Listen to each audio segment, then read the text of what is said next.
ignore that warning? Well, the president doesn't disclose details of meetings that he has, which in this case was an hour-long meeting. But it's true that President Obama made it known that he wasn't exactly a fan of General Flynn's, which is frankly shouldn't come as a surprise to anyone. That given that General Flynn had worked for President Obama, was an outspoken critic of President Obama's shortcomings, specifically as it related to his lack of strategy confronting ISIS and other threats around that were facing America.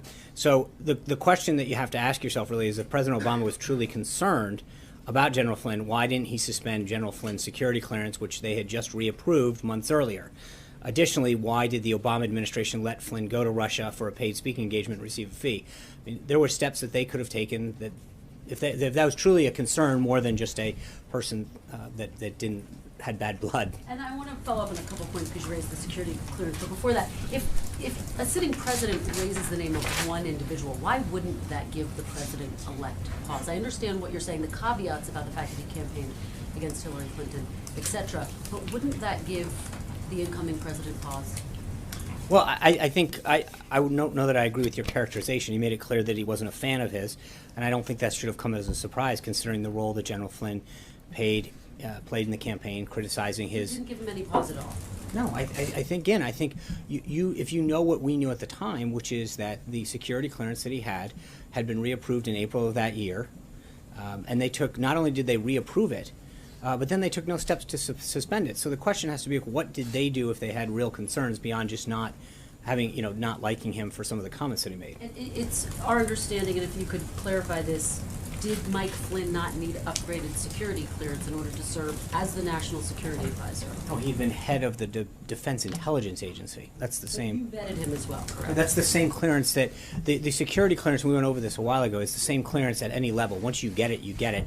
For the time that you had, he had his reinvestigation in April of 2016, and the Obama administration took no steps. Not only did they reaffirm that security clearance, they took no steps to suspend it or take any other action. But did you not vet him yourselves? Well, you don't vet on a security clearance. That's why you get a security clearance. Everyone in the government goes through the same process. So the answer is that that same process worked for General Flynn as it did for me or for anyone else who works here. There's no difference of a security clearance once it's issued. Zeke. Thanks, Sean. You said a few minutes ago, Christian, what we know is what we knew at the time. So knowing what the White House knows now, does the White House, does the President believe that General Flynn should not have had that clearance reissued last year, number one? And number two, does the White House believe that General Flynn was truthful when he filled out his SF-86 for that reinvestigation last year? Well, I'm not going to get into those details. It was obviously that was something that was adjudicated by the Obama administration in April of 2016. They took no steps to suspend that. So that's not really a question for us. It's a question for them at that time. Well, knowing what you know now, that's in the public I think the record. president took appropriate action when he did, once he felt as though General Flynn had misled the vice president, and he took appropriate and decisive action at the time, and he stands by that today. Did his ties to Russia, did his work as a registered foreign agent for the government of Turkey lead to his firing in February? Well, again, I don't think we're going to re-litigate this. The president made the right decision back then, and he stands by that. Hunter. Thanks, John. The president tweeted this morning that senators on the Intelligence Committee should ask Sally Yates about her role in classified leaks about General Flynn. Does the president have evidence that ties Sally Yates to the Flynn leaks? Why did he tweet that? Well, I think you guys are well aware of the president's concern about spills of classified and other sensitive information out into the open. It's something that should concern every American, and the president's made it very clear since he took office that's a big concern of his.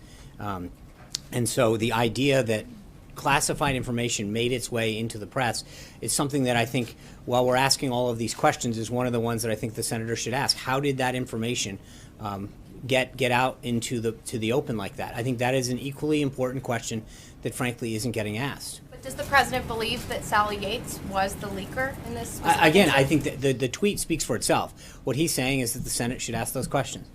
Yeah. Thanks, Sean. Ahead of her testimony today, does President Trump believe Sally Yates is a trustworthy source of information?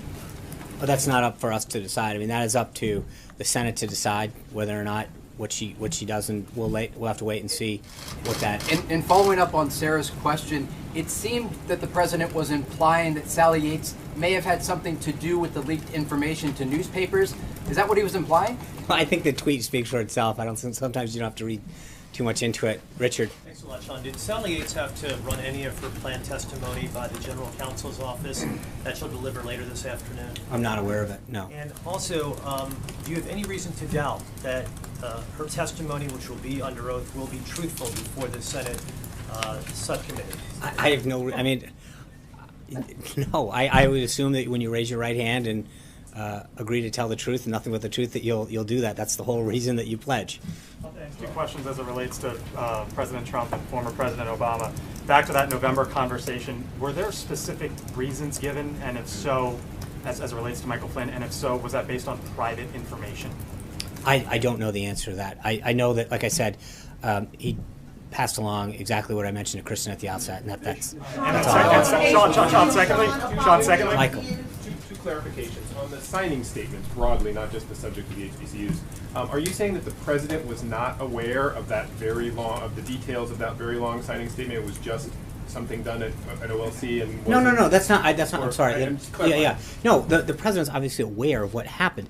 The question that was asked is, it is a process. It is happened for administrations going back, generations, I'm sure. I don't have this precise nature of when signing statements came into being, but this is a normal pro forma piece that goes along with a bill signing to make sure that the executive branch's intent is as understood. But a lot of the things that were in that signing statement were things that were essentially carryovers from things that Obama had also objected to. And so, but the president and the senior staff here was aware of what those things were and approved those things being yes. in the signing statement. Okay. Second question on the Flynn and the security clearances. You guys have made, both from the podium here and also the president made a big deal of this question of the Obama people gave him the clearance or re-upped the clearance earlier. Are you suggesting now, knowing what you guys know with hindsight and whatever, are you saying that they should have, you believe that the Obama administration should have denied him his clearance back in April based on the information that you're now aware of, connections with Russia, et cetera, et cetera? Are you suggesting that they should have denied it? No, what I'm suggesting is that you can't have it both ways. The folks who are coming out and saying Obama, expressed some concern about Flynn. Well, number one, it was pretty expected. This is a guy who was very outspoken in his criticism of President Obama's policies. So the idea that President Obama, didn't like the guy doesn't seem shocking.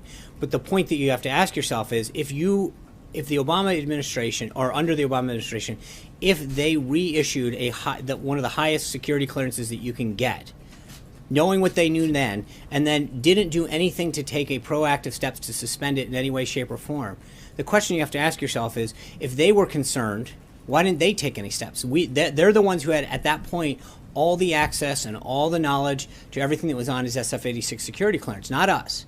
So if President Obama or anyone else, frankly, in the government was concerned, the question should be asked, what did they do? And if nothing, then why not, if they really truly were concerned? I think that is a fair question. Dave. Over the weekend, North Korea detained a fourth U.S. citizen. Are you concerned that they're trying to escalate tensions even further? Do you consider these Americans hostages? And what are you doing diplomatically, back channel or otherwise, to try and get them released? Yeah, obviously this is concerning. We're well aware of it, and we're going to work through the Embassy of Sweden that has a facility in North Korea, or an embassy in North Korea, through our State Department to seek the release of the individuals there. But I would refer you to the State Department on that. Sean, thanks very much. Just to follow up on your answer on Afghanistan, you mentioned ISIS, but you didn't mention the Taliban. Should we read that to mean that the focus will be on ISIS? No, it's to defeat both the ISIS and Taliban. It's to make sure that we put our national security interests first and defeat all of those folks that seek to do us harm. Are you willing to negotiate with the Taliban? Look, I think right now the whole point of this is the president is receiving a plan and guidance from his national security team as he had asked for. That guidance is coming forward as we speak. He's continuing to meet with them, and there will be further updates from the Department of Defense as we move forward. As I mentioned at the outset, the president or the vice president has an event. I want to make sure the pool has time to set for it.